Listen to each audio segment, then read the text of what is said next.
Aitareya Upanishad. Aitareya Upanishad. There is a text so old and so strange that scholars are still not entirely sure who wrote it or precisely when. What we do know is this. Somewhere on the Gangetic plain, roughly in the 6th century before the Common Era, an unknown hand set down 3 brief chapters into the vast ritual literature of the Aitareya Brahmana, a tradition rooted in the Rigveda, the oldest layer of Sanskrit sacred writing. The surrounding literature was dense with ceremony, with instructions for sacrifice, with elaborate procedures for maintaining cosmic order. And then, without warning, these 3 chapters appear. They ask a different question entirely. Not how do we perform the rite, but who is it that performs anything at all? The text has come to be called the Aitareya Upanishad, and Shankara, the great 8th century philosopher of non-dual Vedanta, considered it essential enough to write a full commentary upon it. The translation you are about to hear draws on both the original verses and the spirit of that commentary. Let the words carry you now into the text itself. The cleft in the skull, the Aitareya Upanishad. Canto 1, The Brooding. Verse 1, In the beginning there was only the real. He was the one without a second. He did not see anything else. He thought, let me create the worlds. Verse 2, He brooded. From his heat the worlds were born. He made Ambhas, the waters above the heavens, the highest world of all. He made Marichi, the world of light and radiance in the middle air. He made Mara, the world of mortality, which is this earth we walk upon. He made Apar, the world of waters resting below. 4 realms, each distinct, each held in its place by the power of his brooding. Verse 3, Then he thought, Here are the worlds, let me create the watchmen. From the waters he gathered a person. He gave the person a shape, as a potter shapes the clay. Verse 4, He brooded over the person. Like an egg, the mouth of the person broke open. From the mouth came speech, from speech came the fire, the nostrils broke open. From the nostrils came breath, from breath came the wind, the eyes broke open. From the eyes came sight, from sight came the sun, the ears broke open. From the ears came hearing, from hearing came the quarters of space. The skin broke open. From the skin came hair, from hair came the plants, the heart broke open. From the heart came mind, from mind came the moon, the navel broke open. From the navel came the down breath, from the down breath came death. The seed broke open, from the seed came water. Canto 2, The Hunger. Verse 5, These spirits, having been created, fell into the great ocean. The king cursed them with hunger and thirst. The spirits said to the king, Give us a home, give us a body where we can sit and eat. Verse 6, The king brought them a cow. They looked at it and said, This is not enough for us. The king brought them a horse.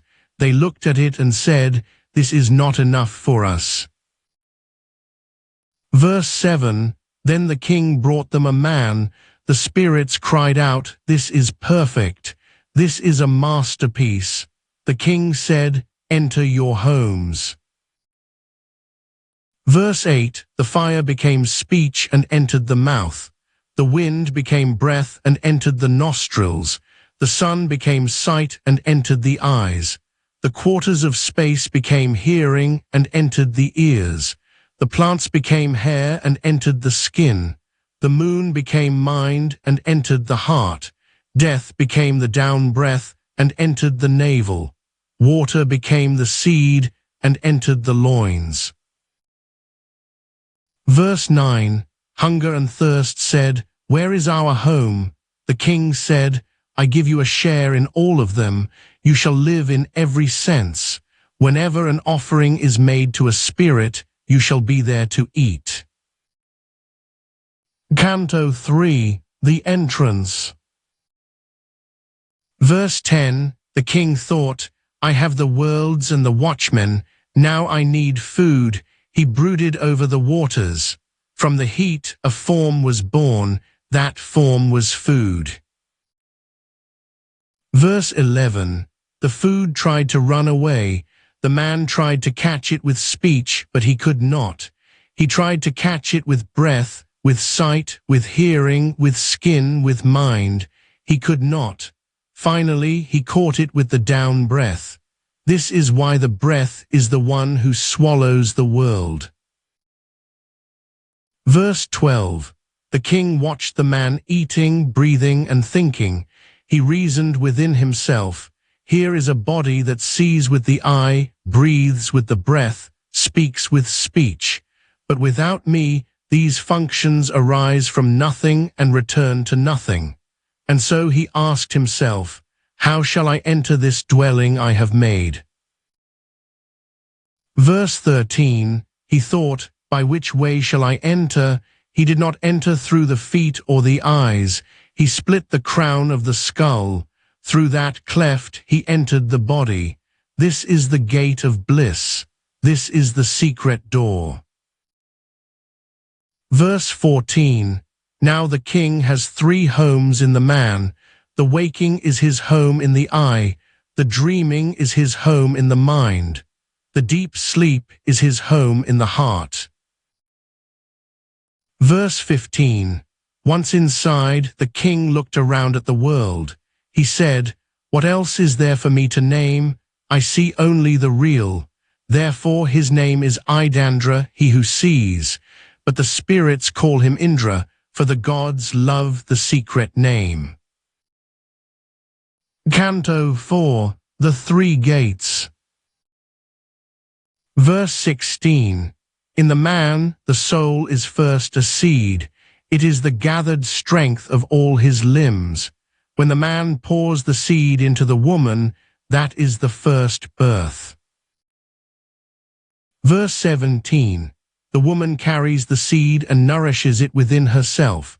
But understand this, the child that grows is the continuation of the father's own self, extended into the future.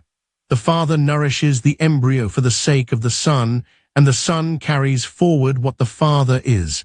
This is why it is said that a man is born again in his child. She nourishes him, and through her he nourishes himself. When the child is born into the light, that is the second birth. Verse 18, the child grows, he does his work, he grows old. When he drops the body and goes to the next world, that is the third birth. Verse 19, the sage Vamadeva, while still in the womb, saw this. He sang, and the words come to us from the Rigveda, where they have always lived. He sang, I knew even from the womb every birth of these gods. 100 forms held me enclosed, and yet I burst through them all like a hawk breaking free into the open sky. Vamadeva, knowing the self, rose above the world. He found all his desires. He became immortal. Canto 5, The Eye of the World. Verse 20, who is this I whom we worship? Which is the self? Is it that by which one sees, or hears, or smells? Is it the heart? Is it the mind? Is it the will, the memory, the desire, or the life? Verse 21, no, these are only names for the waking. The king is consciousness itself. Brahma is consciousness.